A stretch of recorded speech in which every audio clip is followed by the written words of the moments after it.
చేసుకున్నాం. ఈ రాత్రి కాల సమయంలో తీర్మానం చేసుకున్నాం.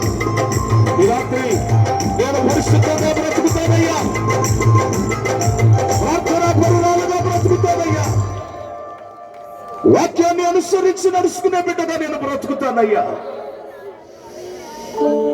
ఈ రాత్రి మన కుడి హస్తాన్ని ఆకాశమందు ఆశీనుడై ఉన్న దేవుని వైపు చూపిస్తూ నేను పరిశుద్ధంగా బ్రతుకుతానయ్యా, ప్రార్థనా పరురాలుగా ప్రార్థనా పరుడుగా నేను బ్రతుకుతానయ్యా, వాక్యాన్ని అనుసరించి నడుచుకునే నీ కుమారుడుగా నేను కుమార్తెగా నేను బ్రతుకుతానయ్యా అన్నవారు మీ కుడి హస్తాన్ని పైకి చూపించండి. మీ కుడి హస్తాన్ని పైకి చూపించండి.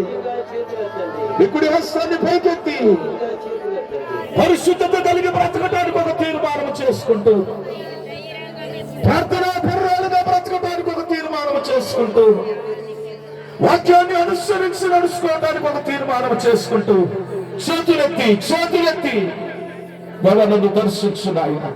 నేను తీసుకుంటున్న తీర్మానం నా జీవిత కాలం అంతా కొనసాగించినట్లుగా నన్ను ప్రతిష్ఠించు నాయన. నన్ను స్థిరపరచు నాయన. తీర్మానములోని నీ చెయ్యి పైకెత్తుతావా? దైవజనులు ప్రార్థన చేస్తారు. సిగ్గుపడకుండా నీ చెయ్యి పైకెత్తు ప్రార్థన చేస్తారు. మహాపరిశుద్ధుడు తండ్రి, ప్రేమగల నాయన, స్తుతి స్తోత్రాలు చెల్లించుకుంటున్నాము నా తండ్రి.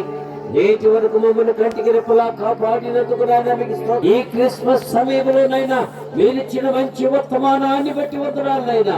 మీ బిడ్డలైనా ఎంతో ప్రేమతో నడిపించారు, వందనాలయ్యా. నా దేవుని సన్నిధికి వెళ్ళాలి, నా యేసయ్య సన్నిధికి వెళ్ళాలి, నా దేవుని వాక్యాన్ని వినాలి, నా దేవుని దీవెనలు అనే గొప్ప తీర్మానమునైనా మీ బిడ్డకి ఇచ్చినందుకునైనా మీకు వందనాలు, స్తుతులు, స్తోత్రాలైనా. ఇది బిడ్డలు చేతులెత్తారయ్యా. వారి హస్తాలను దీవించయ్యా, వారి కుటుంబాలను దీవించయ్యా, వారి బిడ్డలను దీవించయ్యా, వారి కష్టార్జితాన్ని దీవించయ్యా, వారి శరీర ఆరోగ్యాన్ని దీవించయ్యా. అయ్యా, వారు మీ బిడ్డలుగా ఉండాలయ్యా. అజ్ఞానులు చేసిన తీర్మానాలు అయ్యా, మీ బిడ్డ ఎంతమంది నాయనా ఈ రాత్రి సమయంలో మీ పాదాలు పట్టుకుంటున్నాను నాయన. ఎంతమంది బలహీనులుగా ఉన్నారు నాయన, ఒక్కసారి దర్శించండి అయ్యా. ఎంతమంది బలహీనులుగా